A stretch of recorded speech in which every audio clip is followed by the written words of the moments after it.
Bonjour, alors nous allons faire une petite vidéo pour revoir comment on tape une puissance de 10 avec la calculatrice.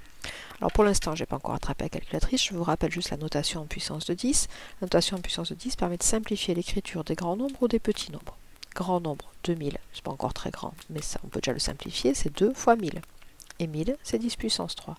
Donc 2 fois 10 puissance 3 ou 2.10 puissance 3, c'est la même chose que la grandeur de 1000. Pour les petits nombres, les puissances vont être négatives. 0,0002, c'est 2 fois 0,0001. Ce terme-là, c'est 10 puissance moins 4. Donc 2 fois 10 puissance moins 4, 2 10 puissance moins 4, c'est la même chose que 0,02. Et en physique-chimie, on a souvent des nombres très grands, très petits, qu'on va taper sous forme de puissance de 10 dans les calculs. Alors, prenons une calculatrice. Donc là, j'ai la calculatrice Texas Instruments. La méthode que je vais vous montrer, elle est transposable à toutes les autres marques. Donc tapez un nombre en notation de puissance de 10. Mettons que je veuille, je vais plutôt vous faire l'inverse. J'ai un grand nombre. Voilà. Ce grand nombre, ce 2 avec cette multitude de 0, la calculatrice me l'écrit 2E15, qui doit se lire 2 fois 10 puissance 15, ce qui signifie que j'ai mis 15 zéros dans cette valeur. Mais moi, je vais essayer de taper les nombres avec cette écriture-là. Je reprends l'exemple de 2000. 2000. On peut l'écrire, hop, 2 fois 10 puissance 2 fois 10, on met un exposant, c'est l'accent circonflexe, 3. Ça fait bien 2000. Vous remarquez aussi que sur la calculatrice, il y a une touche log avec au-dessus un 10x en bleu. Utilisons-le, 2, il est en bleu, donc on l'active avec la touche seconde, 10 puissance 3, ça fait toujours 2000. Donc on a très facilement tendance d'aller vers ces touches-là pour taper cette grandeur. Ça va générer des erreurs, je vais vous montrer pourquoi. Donc nous, ce qu'on va essayer de s'habituer à faire très très vite, c'est d'utiliser le E qui apparaît là. Et le E qui apparaît là, c'est la touche qui est au-dessus du 7. La touche virgule, là, vous avez un EE en bleu.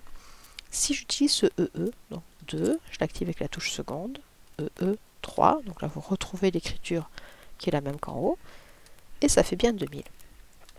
Cette façon de faire, vous allez la privilégier, je vais vous forcer à la privilégier, parce que ça, c'est pas une opération pour la calculatrice. Ça, c'est un nombre. Pour elle, ça, c'est la même chose que d'écrire 2000. C'est pas du tout une opération. Alors que les deux lignes qui sont au-dessus, elle fait une multiplication. Elle multiplie 2 par autre chose. Donc 2 fois 10 puissance 3, 2 fois la fonction 10 puissance 3. Donc elle fait une opération. Ce qui veut dire que si je fais des opérations un peu plus compliquées, si je fais une division, si j'élève au carré, ben, elle va commencer à mettre ses priorités habituelles. Je m'explique. Je veux faire un carré. Donc 2000 fois 2000. Ce qui fait 4 millions. 4 avec 6 zéros. Donc ça fait 4 millions. Si je le tape 2E3 fois 2E3. Non, si je le tape, pardon, on va faire un carré.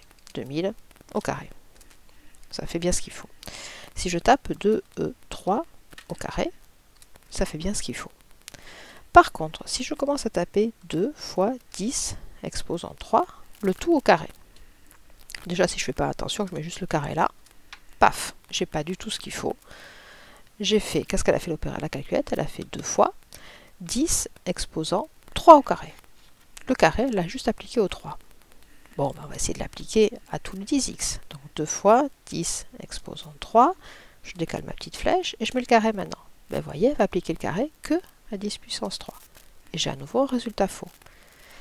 Et il faut que je fasse l'effort de faire parenthèse 2 fois 10 exposant 3 décalé, refermer ma parenthèse, élevé au carré, pour enfin avoir un résultat juste. Et ce sera pareil avec la fonction qui est au-dessus du logarithme. L'utilisation de la touche EE va vous éviter tout ça. Parce qu'il n'y a pas besoin de parenthèse, c'est un nombre. Là, c'est comme si j'avais tapé 2000. Je l'élève au carré, ça marche. Si je l'ai au dénominateur d'une opération, ça marche. Si je l'ai dans une racine carrée, ça marche. Donc vous allez très vite vous forcer, parce que c'est pas naturel, donc il va falloir se forcer au début à utiliser cette touche, et quand vous aurez pris cette habitude, vous ferez beaucoup moins d'erreurs de calcul que les camarades qui n'ont pas pris cette habitude. Les précisions supplémentaires. Si votre puissance de 10 est négative, je baisse un peu la calculatrice, vous allez taper l'exposant négatif avec le moins entre parenthèses, qui n'est pas une soustraction, mais qui va prendre l'opposé. Donc 2, E, moins 4. On ne l'écrit pas en décimale, mais voilà. Là, vous avez la bonne notation. Donc, si vous utilisez le moins, il ne va pas comprendre la soustraction qui arrive au beau milieu d'un nombre. Pour lui, ça n'a aucune logique. Que vous dire d'autre? Si vous voulez taper 1 10 puissance quelque chose, si je veux taper 1 10 puissance 3, c'est-à-dire 1000, ben, vous tapez 1, 3, voilà, ça fait 1000. Attention, des fois, on est un petit peu étourdi. 1 10 puissance 3, c'est 10 puissance 3, et on a tendance à faire 10, pardon, 10, je vais y arriver, E3, ah, 10 E3. Si je tape 10 E3, ben là je suis en train de faire 10 fois 10 puissance 3. Donc ça fait 10 000. Donc là, faites attention à cette petite erreur-là qui arrive assez souvent. Donc ça, c'est sur la calculatrice Texas Instruments. Tous les fabricants de calculatrices ont mis cette touche-là. Elle existe dans toutes les marques. Alors j'ai une vieille Casio, donc je vais vous montrer. Les nouvelles Casio, elles sont au même endroit. Donc elle est toute vieille, hein, mais je l'allume. Hop, menu, on va dans Run, et elle est là, la touche 10 puissance. Si je fais 2, 10 puissance 3, ça fait 2000. Si vous voyez bien. Et si je fais 2, 10 puissance, le moins est à côté, moins 4. Là, il a le bon goût de le mettre en décimale, ça fait bien 0,002. Voilà, sur les autres marques, vous la trouverez, il faut chercher où elle est au départ, et puis on s'habitue. Voilà, donc à vous maintenant de prendre les bonnes habitudes pour éviter un maximum d'erreurs de calcul.